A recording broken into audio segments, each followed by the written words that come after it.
Our story today is The Devil and Tom Walker. It was written by Washington Irving. Here is Shep O'Neill with our story. Before we begin our story, let us go back 300 years to the late 1600s. In those years, one of the most famous men in the world was Captain William Kidd. Captain Kidd was a pirate. He sailed the seas, capturing any ships he found. He and his men took money from these ships. Captain Kidd hid this money in different places. Captain Kidd was captured by the English in Boston, Massachusetts, and executed in the year 1701. From that time on, people all over the world searched in many places for Captain Kidd's stolen money. The people who lived in Massachusetts in the 1700s believed Captain Kidd buried some of his treasure near Boston.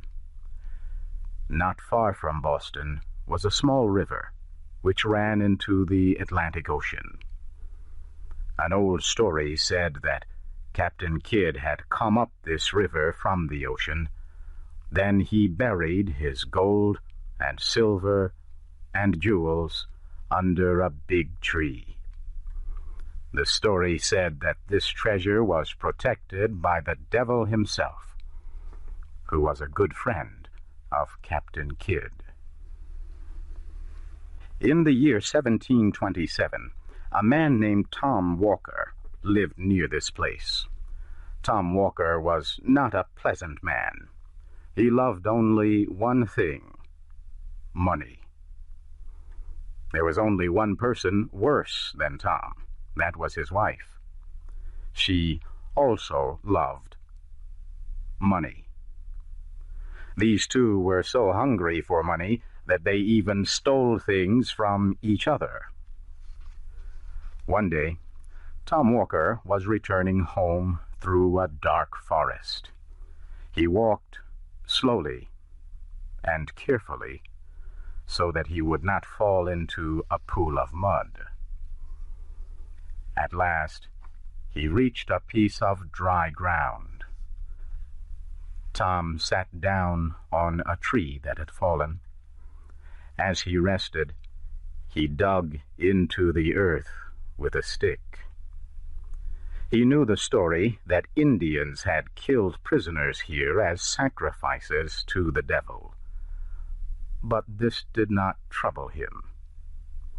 The only devil Tom was afraid of was his wife.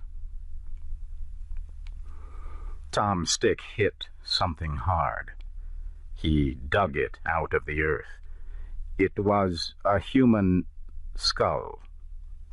In the skull was an Indian axe. Suddenly, Tom Walker heard an angry voice.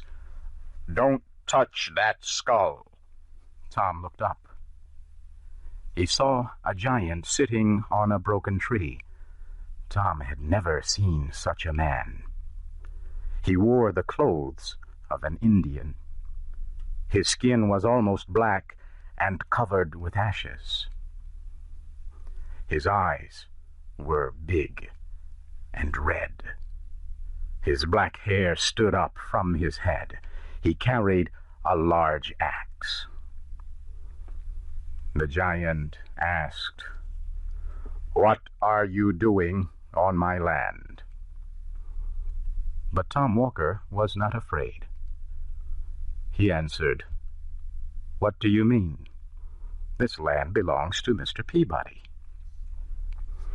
The strange man laughed and pointed to the tall trees. Tom saw that one of the trees had been cut by an axe. He looked more closely and saw that the name Peabody had been cut into the tree. Mr. Peabody was a man who got rich by stealing from Indians. Tom looked at the other trees. Every one had the name of some rich, important man from Massachusetts. Tom looked at the tree on which he was sitting. It also had a name cut into it, the name of Absalom Crowninshield. Tom remembered that Mr. Crowninshield was a very rich man. People said he got his money, as Captain Kidd did, by stealing ships. Suddenly the giant shouted, "Crowninshield is ready to be burned. I'm going to burn many trees this winter." Tom told the man that he had no right to cut Mr. Peabody's trees. The stranger laughed and said, "I have every right to cut these trees. This land belonged to me a long time before Englishmen came to Massachusetts. The Indians were here. Then you Englishmen killed the Indians. Now I show Englishmen how to buy and sell slaves, and I teach their women how to be witches." Tom Walker now knew that the giant was the devil himself. But Tom Walker was still not afraid. The giant said Captain Kidd had buried great treasures under the trees, but nobody could have them unless the giant permitted it. He said Tom could have these treasures, but Tom had to agree to give the giant what he demanded. Tom Walker loved money as much as he loved life, but he asked for time to think. Tom went home. He told his wife what had happened. She wanted Captain Kidd's treasure. She urged him to give the devil what he wanted. Tom said no. At last, Mrs. Walker decided to do what Tom refused to do. She put all her silver in a large piece of cloth and went to see the dark giant. 2 days passed. She did not return home. She was never seen again. People said later that Tom went to the place where he had met the giant. He saw his wife's cloth hanging in a tree. He was happy because he wanted to get her silver. But when he opened the cloth, there was no silver in it, only a human heart. Tom was sorry he lost the silver, but not sorry he lost his wife. He wanted to thank the giant for this, and so every day he looked for the giant. Tom finally decided that he would give the giant what he wanted in exchange for Captain Kidd's treasure. One night, Tom Walker met the giant and offered his soul in exchange for Captain Kidd's treasure. The devil now wanted more than that.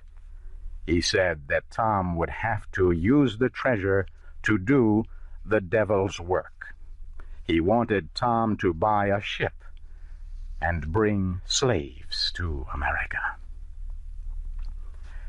As we have said, Tom Walker was a hard man who loved nothing but money. But even he could not agree to buy and sell human beings as slaves. He refused to do this. The devil then said that his second most important work was lending money. The men who did this work for the devil forced poor people who borrowed money to pay back much more than they had received. Tom said he would like this kind of work. So the devil gave him Captain Kidd's treasure. A few days later, Tom Walker was a lender of money in Boston. Everyone who needed help, and there were many who did, came to him. Tom Walker became the richest man in Boston. When people were not able to pay him, he took away their farms, their horses, and their houses. As he got older and richer, Tom began to worry. What would happen when he died? He had promised his soul to the devil. Maybe he could break that promise. Tom then became very religious. He went to church every week. He thought that if he prayed enough, he could escape from the devil. One day, Tom took the land of a man who had borrowed money. The poor man asked for more time to pay. "Please do not destroy me," he said. "You have already taken all my money." Tom got angry and started to shout, "Let the devil take me if I have taken any money from you." That was the end of Tom Walker, for just then he heard a noise. He opened the door. There was the black giant holding a black horse. The giant said, "Tom, I have come for you." He picked up Tom and put him on the horse. Then he hit the horse, which ran off, carrying Tom. Nobody ever saw Tom Walker again. A farmer said that he saw the black horse with a man on it running wildly into the forest. After Tom Walker disappeared, the government decided to take Tom's property, but there was nothing to take. All the papers which showed that Tom owned land and houses were burned to ashes. His boxes of gold and silver had nothing in them but small pieces of wood. The wood came from newly cut trees. Tom's horses died, and his house suddenly burned to ashes.